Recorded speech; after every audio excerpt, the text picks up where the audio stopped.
Okay. More questions? Yeah. Can you explain the better than average effect? Sure. So the better than average effect is based on a whole bunch of research was done where they asked people about everything from their driving ability to what they thought their intelligence was, how good of a friend, all sorts of characteristics. And if you tally up all the statistics, the majority of people think they're better than average. And that's just not possible. And so that brought about a lot of research on why is that the case. And what's important about the better than average effect is that it shows it's evidence of our need for self-enhancement, that people do a lot of things to make themselves appear to themselves to be better than they actually are. So most people don't think they're a bad driver. We think everyone else on the road that we encounter on the way here is a bad driver, but we are good drivers. So that's the better than average effect. More questions? Yeah. I had a question about the self-selection thing. Self-selection. Yeah, I didn't understand what it meant. In context of self-verification theory, is that, do you know what? No, it was talking about correlational research cannot prove a causal relationship because of self-selection. I didn't understand what that was. It said a problem that arises when the participant rather than the investigator selects his or her level on each variable, bringing with this value unknown other properties that make causal interpretation of a relationship difficult. Okay, so that's like, so in correlational research, say we want to look at how gender relates to math ability, and we just do a correlation. We didn't assign people to be those genders. There's all sorts of other things that could be related to the gender that the person is, past history and stuff, so we can't show anything causal because we didn't assign those. That's not a great example because you never can assign those, so let me think of something that you could. We could assign you to groups where you get positive or negative feedback about your intelligence, and so that would be in experimental study where we're looking at how your view of your intelligence impacts something. If I run a correlational study where I just ask everyone about your view of your intelligence and then I relate that to the same outcome, it's not going to tell me what the cause is, and it's not going to, because people could have self-selected to say that I'm better at this or I'm worse at that, and I'm not doing a great job explaining this.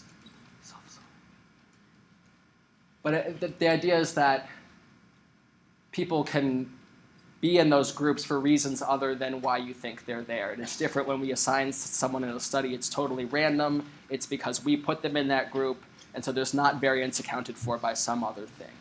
If that helps. More questions? Yeah? Can you explain self-schemas? Self-schemas? So that's what we sort of talked about a bit before. So self-schemas are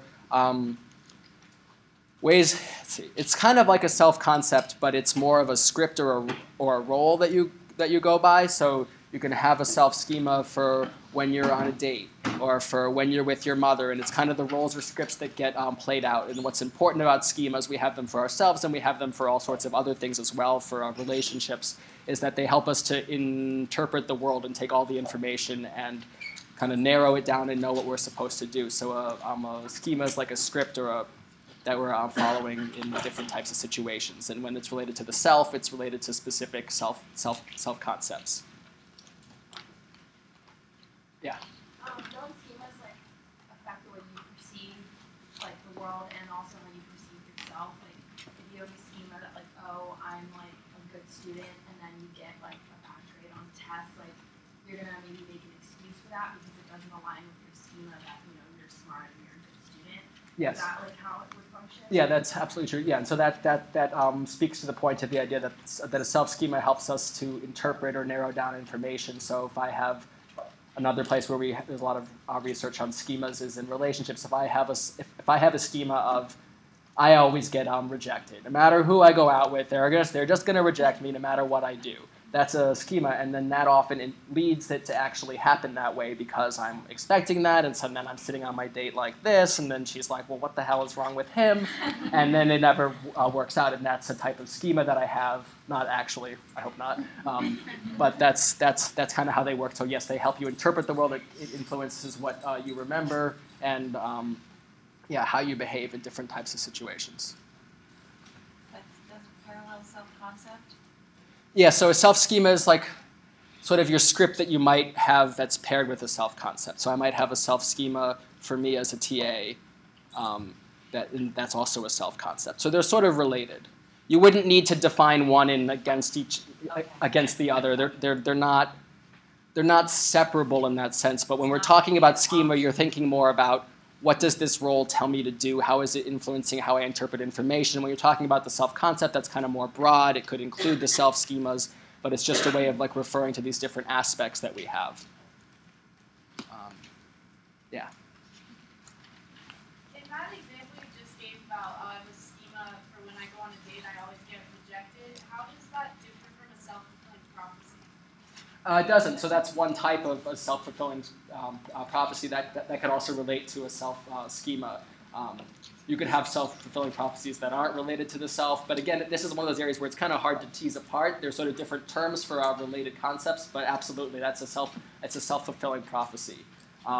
Could be the same type of thing if I have a self-schema that I'm a procrastinator, and I do that all the time because, well, that's how I see my role as a student. That's kind of my script. That could also lead to self-fulfilling prophecies of then always procrastinating and not doing well. So on the test, she's not going to have anything where it's going to be anything that close that we have to try and dissect and pull apart. Yeah, no, there's no tricks. Like, if you know the material, we don't have any of those answers that are like almost right, but not quite. Like, there aren't things like that. And if you know these concepts, and because you're totally right, a lot of these things are really close, and even some psychologists now wouldn't necessarily agree. Like, I often call things in my work that are self-concepts, self-aspects. That's not. So we're not going to get to that level of teasing those things apart. If we're referring to a self-concept, you can be assured that like it's in the broad general sense. We're not going to say what's the difference between a self-schema and a self-concept, that kind of thing. Yeah. This was kind of on a different topic. It was Sorry. on the self-esteem. Okay. When it was saying people who are like the most aggressive, like an unstable high self-esteem, that they had high explicit and low implicit. And I get like the high explicit, like they report that they're very high, very self-esteem, but then the implicit, if it's really low, how does that make them more aggressive? Yeah, 1 second. So this is the idea that so the people who are most aggressive is people who have the high unstable, and that's because if I go around and, I mean, you've probably seen these people in your life, they're really puffed up, they act like they're the shit, they're really awesome, but that's really because they're hiding in implicit level of low self-esteem, and it's an unstable self-esteem, and so if that gets threatened, then I'm really going to have to defend against it, and that's what leads to being hostile. Then if you come over and say, man, you're not so tough, then I'm going to be really ready to be like, well, I'm going to punch you in the face or something. That's kind of where the hostility comes in, whereas if you have low self-esteem, but it's unstable, it's not really going to get threatened. You're kind of, may feel a little bit better on some day, but you're not riding up here where you have far to fall. And so when you're threatened, then that's when people get hostile. So it says, Go ahead, and I'll get you next. Sorry. secure self-esteem, what is that? Is that the same, does that just mean high explicit, low implicit? That means high explicit and high implicit. This is kind of confusing. So that's really one square. So both of those things are in there. So high stable.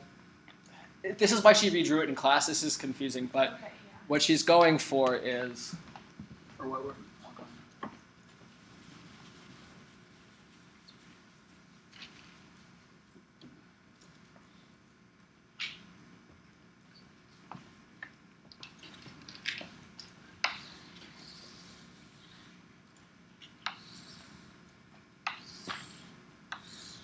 On the top we have our implicit, and over here is explicit.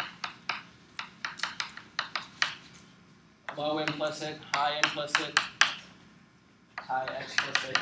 low explicit. So when it's high, we have stable high self-esteem or secure. It's great to be here. You feel good about yourself pretty much all the time. If you have high explicit and low implicit, this is this hostile, insecure. And this is where you say, yeah, I have really high self-esteem, I'm awesome, but when you take a reaction time task, it indicates that maybe you really don't have such high self-esteem, there's something else going on in there, and that's where people end up being hostile because there's some threat. There's low, that's not really on there, but that's, yes, actually it is, this is truly low, and it kind of just sucks to be here. And then this is an area that, interestingly, I asked this of her after class. People haven't really studied this. I don't know that there's a lot of people who fall into this category of saying they don't have self-esteem, but they actually have it. That would be an interesting thing to study, but it's not really clear that there's a lot of people in this quadrant or what that would really mean if there were. So if you decide you want to be a psychologist, study that. I think that would be really interesting. I was curious about that. Low is depression pretty much, right? Yeah. So it's just low on the outside and low on the inside. It's you're accurate in your views of yourself, but they're not very good. Yeah, so you're probably depressed. Does that help? Yeah. Hi, sorry. Okay, so high explicit and high implicit is you're really confident, you have really good self-esteem, and then what's the implicity? Like you're outwardly. And so implicit refers to the way that we measure it. So that's when you do like a reaction time test. And this is also another area of study that's happening right now. We're not totally sure what that means, but people take it to be some internal reflection that we're not consciously able to access. And so that's what implicit's getting at. So it's almost like your subconscious self-esteem or subliminal. So they're really measuring high. Okay, so then unstable is when someone acts like they have a lot of self-esteem, but they don't. But they're actually really insecure. Yeah. And that would be a low implicit. Low implicit, That's yeah, when and they're high hostile. explicit. Yeah. Okay. More questions? Yeah. How does self-esteem differ from efficacy? Like, is it just I feel good about myself and if I'm competent at something? Yeah, so they're very closely related. You could think about it like if I have high self-efficacy for exercise, I'm going to have higher self-esteem in that domain, but it may not relate to my overall self-esteem much. I could have really good self-esteem overall, but still have low self-efficacy for exercise. So certainly they relate if you have high self-efficacy for a lot of things that are really important in life, like being a student or having a job or whatever it is. That's going to lead to higher self-esteem, but they're not directly related. Does that sort of make sense? Yeah. Does the advocacy, does that have anything to do with like your confidence or or like self-esteem on the issue? Like if you're insecure on the issue, or is it just saying that you don't choose to like, that's not something that you choose to make important, like exercising a lot? Are you Sorry, can you say the question again? Are you insecure about not exercising a lot, or is it just something that you know is something that you don't do? You don't have to be insecure about it. You could just think you're not good at it. Like confidence, then it's just like something that you don't do. yeah. So for instance, Dr. Major has very low self-efficacy around using the lectern. It doesn't bother her. She doesn't care about that. It's not a concern. It's just one area in which she has low self-efficacy. It's certainly not impacting her self-esteem or her self-efficacy as a professor. She's an excellent professor, but yeah, she doesn't know how to use the lectern all that well. That's okay. But yeah, so she would have low self-efficacy for that, but overall high self-esteem. Yeah. What do the like high explicit and just explicit and implicit in general, like what do those correlate to? Are they like Yeah. a little bit? Sorry, if my face is weird, it's because I have like a mean thinking face. So I'm sorry if I ever give anybody a look. That's like my resting thinking face. I'm like, okay. No, I get your question totally. So in general, when we're talking about implicit and explicit, those refer to ways of measuring things. So in X implicit measure is like it's a self-report measure. It's something that you write down. So you can only get X implicit measures on things that people can consciously report on or that they are willing to consciously report on. And then an implicit measure is usually reaction time based. You can also sometimes use physiological measures, but usually when we're talking about them here, it's reaction time based measures. And those are designed to get at these constructs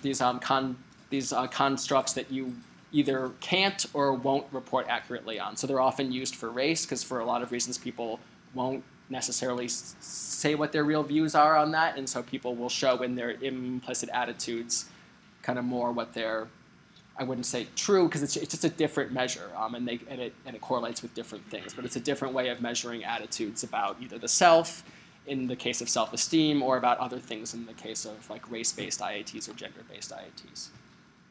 And sorry, when I say IAT, that's an implicit association test. It's just one type of implicit test. It's the most common one. Other questions? Yeah. What's the definition of an ideal self for the self-discrepancy theory? Cool. Okay, so with self-discrepancy theory, there's sort of three selves that they talk about. We have the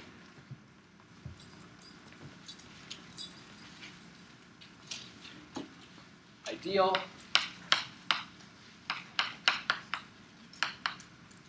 ought, and actual. So, as it would make sense, your actual is your actual level, or your actual views on yourself, or like where you actually stand. Your ideal self is where you would love to be. It's like, so for me, my ideal self is to end up being a professor at a smaller college and really interacting with students and getting better at teaching. My ought self is that I better publish a whole bunch of stuff and I better end up at a research university, or my time here is going to be a waste. And my actual self is, oh, well, I'm still a TA, I'm trying, crap. And so when I have a discrepancy between my ideal and actual self, that leads to depression, especially if you think you're not going to get there. I'm still holding out because I think I might make it to my ideal self, but if that seems like way not possible, then that's going to lead me to be depressed. Like if I really am staking my whole self on I better be a movie star, well, that's not going to happen. That's going to lead me to be depressed if that's my ideal self and I hold on to that. If I have a discrepancy between my ought and actual self, that's going to lead to anxiety. Because, so your ought self is kind of like what others are telling you to do, and you can think about it, if you're not living up to what you think others want you to do, it makes you feel anxious. So I always, if I reflect on my ought self, then I always feel like I'm not publishing enough, I'm not being a good enough grad student, I'm not doing enough, and that leads me to feel anxious. So I'm sure you can all think of examples in your own life where you have these feelings. And so you could certainly have both at once. It just depends on which you're reflecting on would lead to the different feelings of depression or anxiety. And again, on a scale. It's not like, oh, if you have a difference, you're clinically depressed, but it would lead to feelings of being down or feeling far away from what you want. More questions?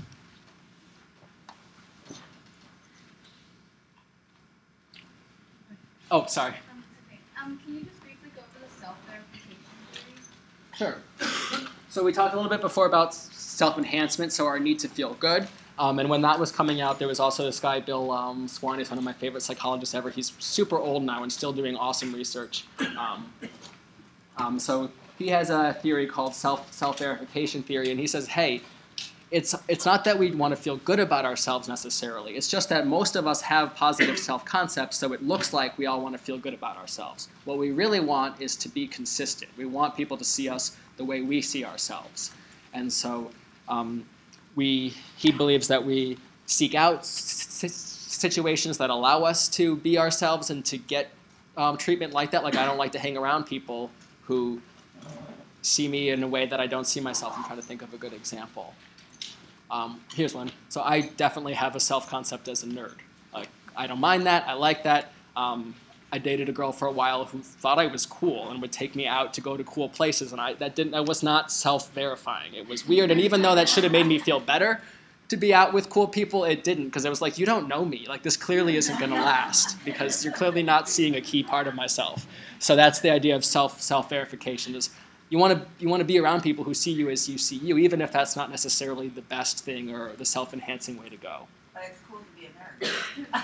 Now it's becoming so. I've had nerdy glasses since long before that was cool, but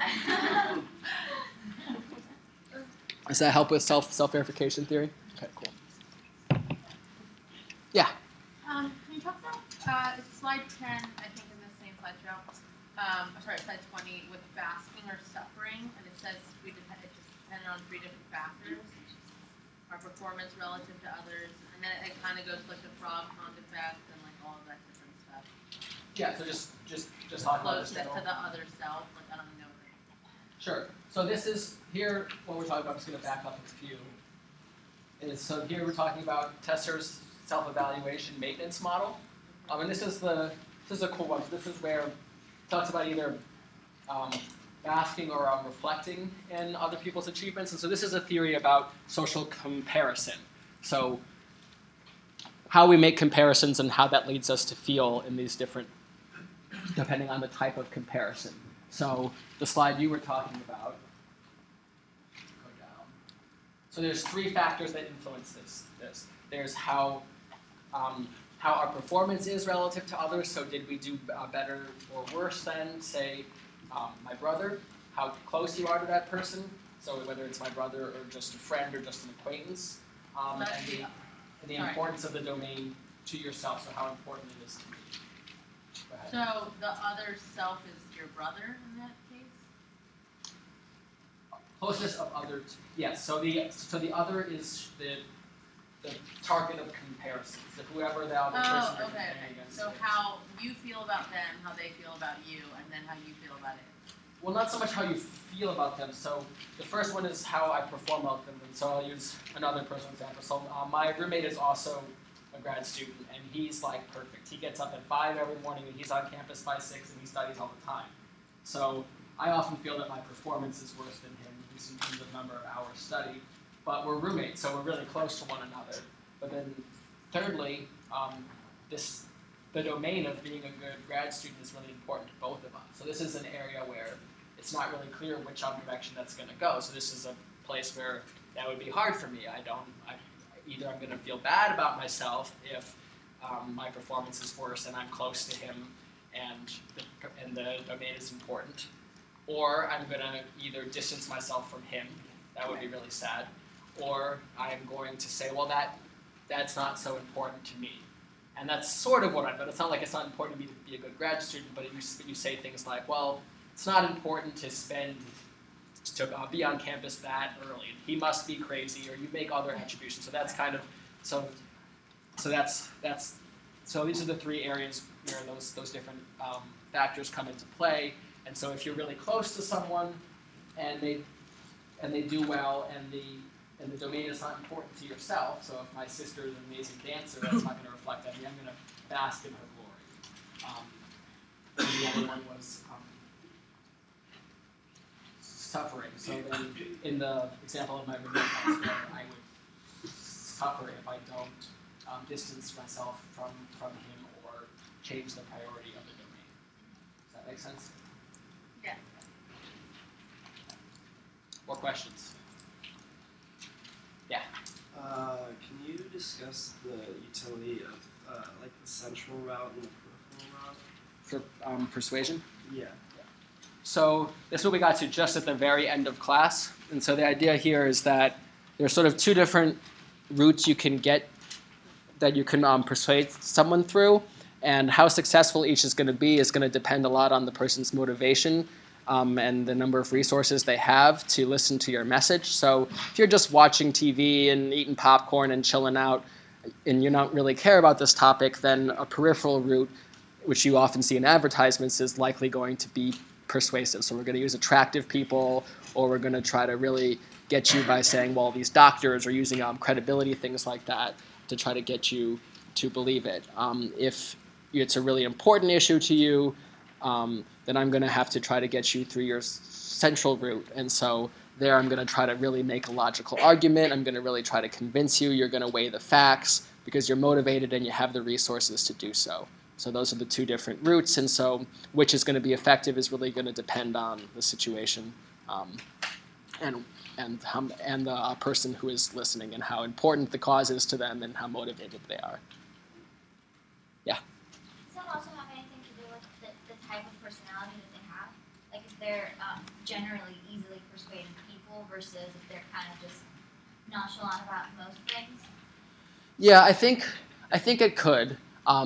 I don't really hear usually about it talked about in terms of personality, but I could see that. But I think even still, I think everyone has domains in which they would not be easily persuaded if it's something that's important to them. So it's not like there's people out there who are just the sheep, and no matter what, you'll persuade them. It's likely that on a lot of things, because they might just, I mean, a lot of things we don't have time to care about. I don't care about what kind of soap I buy, so I might buy the type of soap that had like the attractive woman in it. I don't know. I might not even remember that happened. It could be like a sleeper effect. I could just be like, oh, I think I saw that someplace. It must be good. And so that kind of thing, I'll be easily persuaded on through the peripheral route. But it's not that I'm always easily persuaded if you try to get me to, I don't know. I'm trying to think of things that concern me.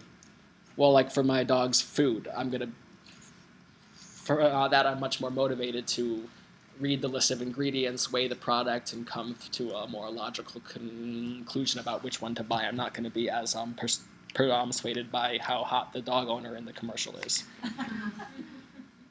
Yeah. I don't know if you want to jump to the cognitive dissonance theory. Okay. You can elaborate a little bit on that. I think I got the third one, but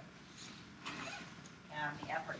So probably just the two slides back to back, where she lists the three main assumptions, and then theory one, forced compliance.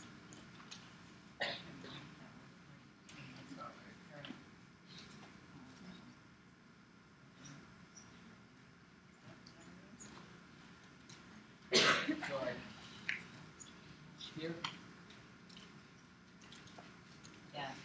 So the idea with cognitive dissonance theory, and this kind of pervades psychology and a lot of different theories, that is the idea that we have a need for consistency. We want to make sense of the world. We want to make sense of ourselves. We want things to be predictable, and we want to know what's going to happen as much as possible. And so when things are inconsistent, we feel this feeling of dissonance. And so the three main assumptions are that we seek this consistency in our thoughts, and when we don't have that, we feel tension or dissonance, and that we are then motivated to get rid of that feeling.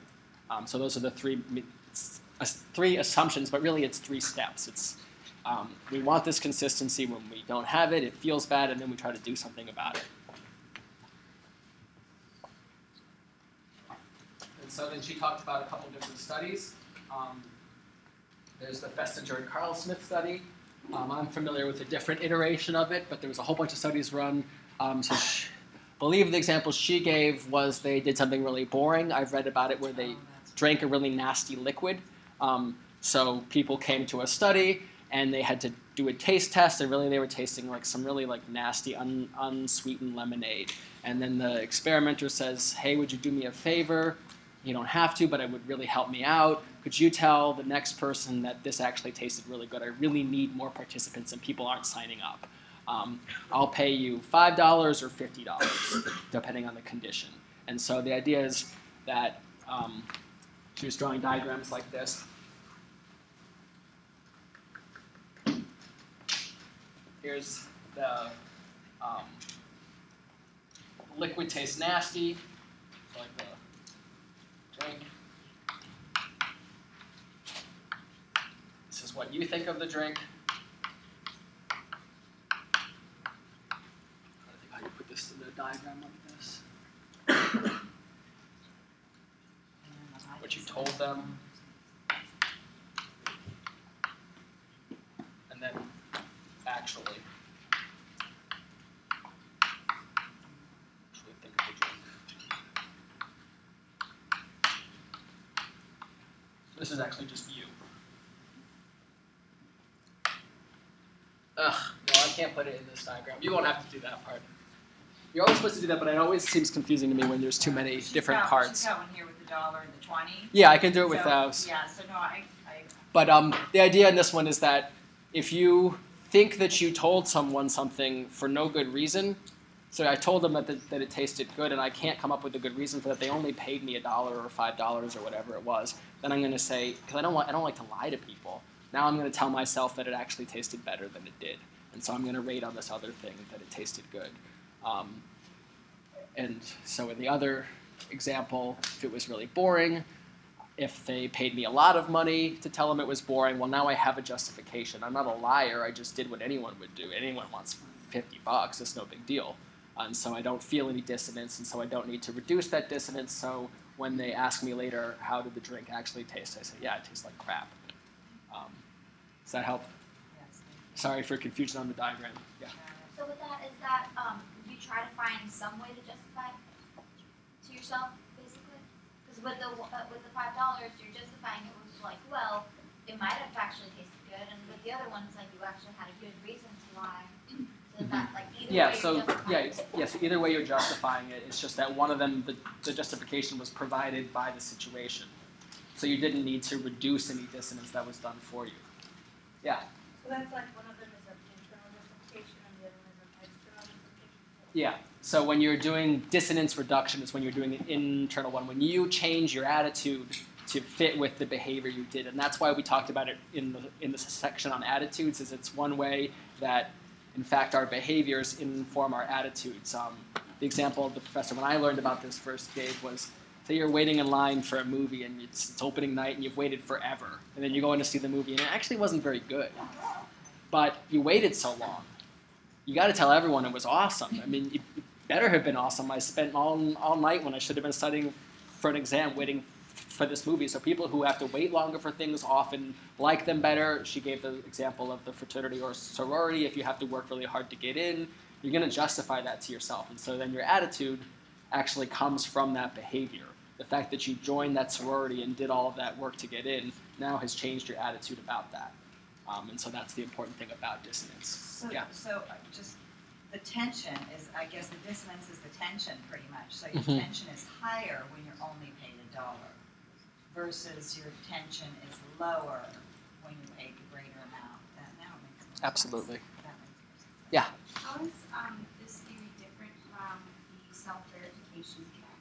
So, great question. So it's similar. So cognitive dissonance came first. This is a really early theory. And like I said, it kind of pervades other theories in psychology in the idea of we have a need for consistency. So self-verification theory is very similar in what it would predict, but it's a theory about the self more and how you come to have ideas about yourself. And so the same idea, you want things to be consistent, but this is more about how attitudes and behavior relate, whereas self-verification theory is more that you want other people to see you as you see you, and so you take actions to make that the case. Dissonance is more to reduce the feeling that you have when you do something that's out of line with your own beliefs. Does that make sense? Yeah. I'm kind of confused, like, how I'm going to take this material and be tested on it so that, like, say you want to test me on this specific concept. Would a potential question be like, you explain the scenario and then you offer all these theories as answers? So let's see, an example question on this would be, you are a typical participant in a study. After you do a very boring task, the experimenter asks you to tell somebody else that it was very interesting, and they pay you $50. Later, you have to rate your attitude about how boring the task was. How, in comparison to people who were paid $5, how is your attitude? Is it better? Do you rate it as better? Do you rate it as worse? So a lot of the questions will be things like that, where you don't need to know specific names, but you need to understand the concept. Yeah. Kind of related to that, so as far as her question, the book is there for like backup to like what she presents in her PowerPoint. So like not all of the like she's not gonna ask to write things from the book, or she should. Well, you definitely want to look at the book, but there are almost everything on the test was covered in lecture, and it's all also covered in the book. So in terms of focusing your studying, I would definitely focus on things that were talked about in lecture, because that's for sure all going to be on there. Not every detail in the book, but if there's something in the book that was also covered in lecture, it will help to review that. But there are very few things that are only in the book that are on the test. Yeah. Can you go over the discounting principle and the augmenting principle? The discounting and the augmenting? Sure. So this comes in the section where we're talking about attributions, and so the discounting and the augmenting principle have to do with what attributions we make for someone's successes or failures. And so she often does examples with like race or gender. So say there's a woman, she's just got tenured as the new statistics professor. And so if I think that there was not an affirmative action type hire, I might say, wow, it's so impressive that she made it there, even though she's a woman, and I know people are against women in the STEM, or that must have been extra hard. So that would be an augmenting principle, where I used some other factor to say, wow, this must be more about her as a person. She must be extra smart, extra motivated, because she made it in spite of all these obstacles. I could also, in the same type of situation, say, she only became tenured professor because they needed a woman on the page. Like they just don't want to see only men on there. Yeah. That would be a discounting principle. I'm saying she only got there because of some other type of situational factor. So I'm taking away sort of the person attribution I'm giving her, saying it's about something else. So does that make sense? Cool. Yeah. Do those only apply to like when you're looking at other people's successes and failures, but they also apply to your own successes and failures? See, we've only talked about it in terms of others, but I think you could certainly do that for yourself. I mean, you could say, and actually there's some work that looks at this, at least in racial contexts, where it's a self-protective factor to, if you know you're in a group that's discriminated against, to say, yeah, it's not because I did badly at that, it's because they didn't want a woman for this position. It wouldn't matter what I did, and that would help to protect you and your self-esteem if you say, yeah, that wasn't about me. That was about the situation, and that was about them. Did you have someone over there? Yeah. In class, she showed us an example of like a beautiful girl and a guy that couldn't see her. You want me to pull that up? Yeah, I didn't really understand. I didn't really understand her. Let's see, which She was drew this? it. Attributions.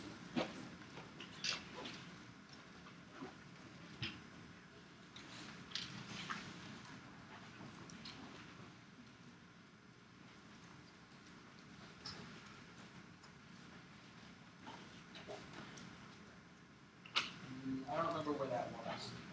I think she drew it. She drew it. So what was do you remember what the context was?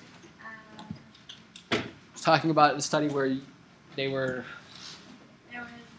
there was like a highly attractive girl that couldn't be seen, so she thought there was like a facilitator. Oh, got you. So this is for the discounting or augmenting principle. Yeah. Okay, I remember what you're talking about now. So this is draw another for.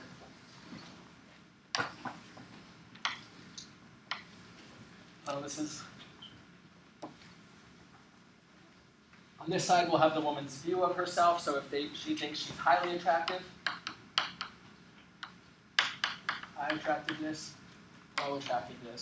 This is what they thought of themselves. And then if they could be seen or not seen. So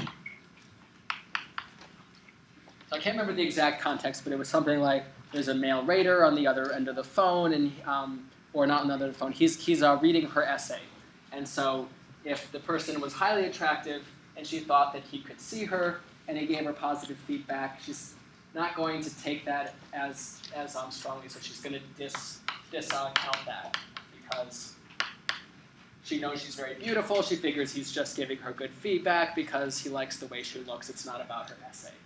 So she's going to discount that because there's some other factor or attribution that can be made, and that's to her looks. If she's low in attractiveness, or she thinks she is, and we can see her, she's going to augment it. She's going to think, wow, he really must have liked my essay, because he's obviously not just telling me that for no reason, or he must be really giving me honest feedback. The high attractive person, if she's not seen, then she's going to augment her, take the positive feedback on its face. She is going to believe it. So believe or augment. to say, well, he must have really liked it because it's not that he saw me. It must be my essay's actually good. Low attractive, not seen. That's the same idea. It's just on its face. There's no augmenting or discounting. You're just like, well, yeah, his feedback is his feedback. There's no other factors to take into account. So these are just like regular if they're not seen. Does that make sense? More questions? What's your dog's name? Gordy. Or Gordon. More questions, anyone? Yeah. Can you go over the self-evaluation maintenance model? The like reflection and Yeah, so we just talked a little bit about this. So that was the, the vast and suffering. sorry? Like the vast and suffering is kind of the same thing. Yeah, so it's the same thing. So the self-evaluation maintenance model is the name for that whole theory, so that when you're close to someone and the domain is important to you, Gordon, don't go in her backpack. Sorry, he likes leather. It's creepy. So he'll rub on your leather shoes. So when someone is close to you and they do better than you in a domain that's important to you, you're going to suffer. If someone that's close to you does really well in a domain that's not important to you, you're going to bask. And those are all part of that self-evaluation maintenance model. So it's what you do to maintain your self-evaluation in the context of those different factors. Yeah. We're gonna need to know about like the construal level theory. I mean, you should know everything that's in the book. That's not one that we focus on a ton in lecture. But the idea of construal level theory, so you should know this, is that we perceive things that are distant in time or space in abstract terms, and we perceive things that are close in time or space in concrete terms.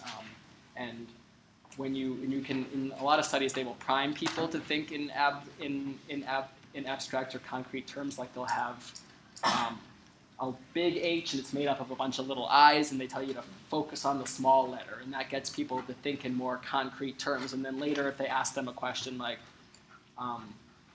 which would you call it, cutting the grass or what is it,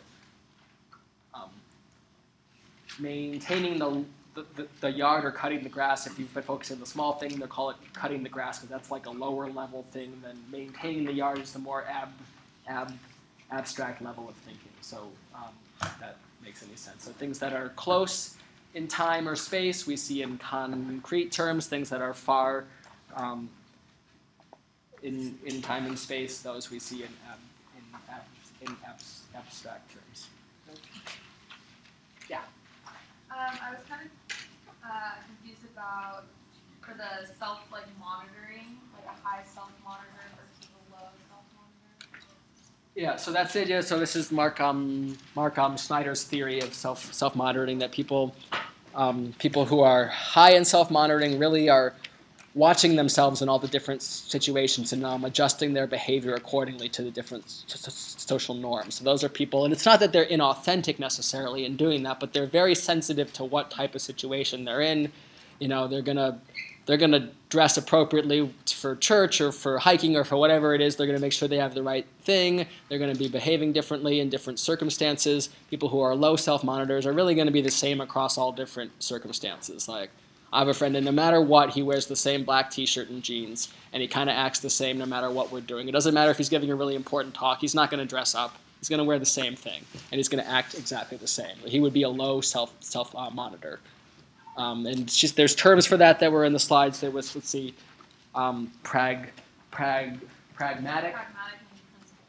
and unprincipled. So pragmatic is a high self-monitor. You're being pragmatic. You're adjusting yourself to different situations. It makes sense in a lot of ways to do that. And then principled, which sounds like it's better, but there isn't a value judgment attached to these. Just means that, yeah, you're always the same. You stick to your principles, I guess. But it's usually not so much a conscious thing as a personality difference. Yeah? So if we were asked about that on the test, would she use self-monitoring, or would she use pragmatic and principled? Will she use them interchangeably?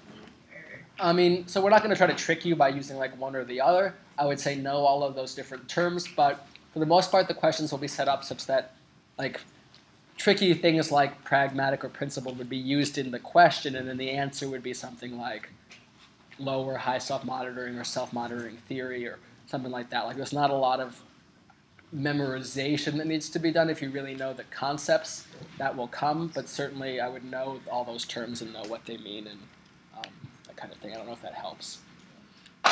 Yeah. Can you explain when self-perception processes versus the cognitive dissonance processes occur? When self-perception versus cognitive dissonance? Yeah, like it says like self-perception processes occur when our behavior is inconsistent with initial attitudes that are weak, whereas dissonance reduction processes occur when our behavior is inconsistent with stronger initial attitudes or beliefs. Actually, really briefly discussed it. This was in like the lecture. this last one. Yes. I think so. No, it was an older one. Can you say your question one more time? Sorry. So it was like basically when self-perception processes occur as opposed to when dissonance reduction processes occur. So I mean, it says it here, like from the notes, but I just don't really understand. What did she say there? She said so. The cognitive dissonance theory or dissonance reduction that occurs when our behavior is inconsistent with initial attitudes that are clearly held or important, whereas self-perception processes those occur when the initial attitudes are more weak and less consistent. Gotcha. Yeah. So what she means by that is self-perception is sort of a basic way that we learn about ourselves, and so it's I'm viewing myself and I'm viewing my attitudes and I'm learning about myself in that way. And dissonance theory is what happens when I have an attitude and I've done a behavior that's incongruent with that attitude. So I already know what my attitude is on that. It's that liquid tasted like crap. I'm not learning about that. I already learned that when I watched myself drink the liquid and go, ugh. So that was the perception piece. But dissonance occurs when you have an attitude and then you behave in a way that doesn't align with that, and then you need to do some sort of dissonance reduction to bring that attitude into alignment. Does that help? I think that was in response to somebody asked what's the difference between those, and that's what she was explaining. Yeah. And so, that makes sense. yeah, they're different, but they're similar in the sense that, like, yes, obviously you have to have some insight into yourself to reduce dissonance, but it's not the same as self-perception. Yeah, basically it's like self-perception theory. We infer attitude from our behavior and constraints on it, and there's no dissonance involved. Yeah. So that makes sense. More questions? Yeah. So on slide 8 of the self and behavior lecture, it's talking about self-monitoring. So it's the two types of self-conceptions: the pragmatic high self-monitor and the principled low self-monitor. I'm just a little bit confused, I think, on it in general. Like, what does it apply to schemas? Does it apply to looking just within yourself? Or? Applies to just all aspects of myself, mostly my behavior. So high self-monitor is one that I'm monitoring all my behavior in different situations. So I'm going to make sure that if I'm, standing up in front of people, that if I was a higher self-monitor, I might have worn a nicer shirt and been more professional and that kind of thing. Or low self-monitor would not be as concerned about how you're perceiving. So it's really more about your behavior and your cues that you're giving off, and how you're acting in those different situations. So are people one or the other by majority of their actions, or are they aware of what they're like? Or? Most people are pretty aware. I mean, we know if you're changing across situations. It's not like they're two dichotomous categories. It's a spectrum, Right. No one never adjusts their behavior. If you're going to a funeral, you're probably going to wear a suit. Like, that's a type of self-monitoring. You know what's appropriate for the situation, but people definitely vary in the extent to which they change their behavior for the situation. I mean, we all probably have friends who don't know when it's time to shut up. Like, dude, it's my mom. Like, you can't say that here. Like, some people just don't have that awareness of this is not the time to say that or things like that. And other people are very keenly aware of that and are like always looking out to make sure that they don't say or do the wrong thing in that context. More question? Yeah. In the book, it talks about two types of unconscious processing. There's one that's skill acquisition and one automatic mental processing. I just wanted to know what the general idea behind it, like what What is that? The skill acquisition versus automatic mental processing, the two types of unconscious processing. Oh, okay. So this is something, we didn't focus on this at all in class, but the idea is that there's unconscious processing in terms of like you can learn procedural skills, like learning how to ride a bike. That's an unconscious process, but that's not the same as like a unconscious attitude or an implicit attitude. That those are, we measure those in different ways and they're formed in different ways. But that's I would say all you need to know about. Oh, okay. More questions?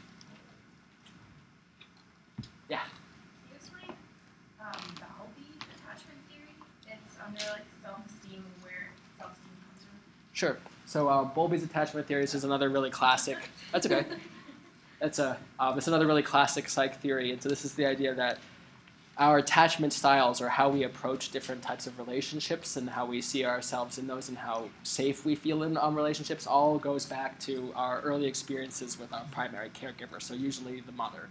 And so the idea is that if your mother was highly responsive to you when you cried, you're going to have a secure attachment. You know that the world is there for you, that others are likely to respond when you're in need, and you feel safe and secure in relationships. If that was not the case, then people develop insecure attachments and are more likely to expect rejection or be unsure of how others are going to treat them. There's also anxious avoidant attachments. I think that's when mothers are ambivalent, where they sometimes are very attentive and sometimes are not. People still research this theory. There's a lot of different ideas about exactly how that all plays out, how much of it is sort of inborn and a tendency, but the idea that you need to know for this class is that essentially one of the things that informs our personality or our self-concepts is our early experiences, especially with important others and mothers and fathers and those who have been our caregivers early in life. That helps to set these scripts and schemas for how things are going to play out later.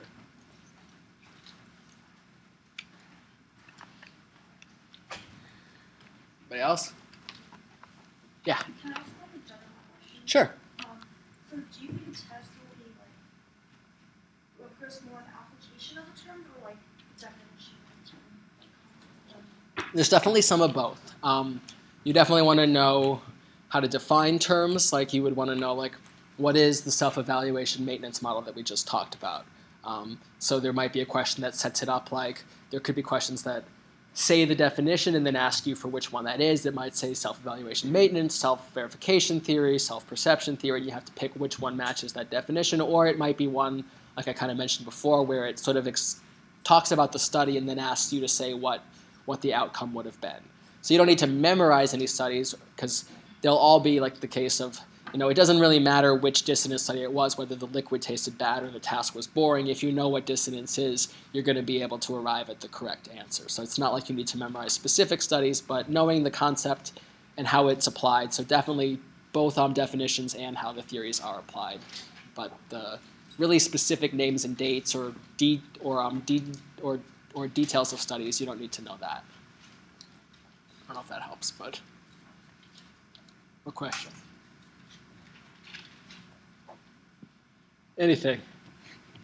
Gotta ask me something. Could just ask me to talk about a certain area. If you something that you were confused about. Oh, sorry. How important are like the first two chapters? That really. Let's see.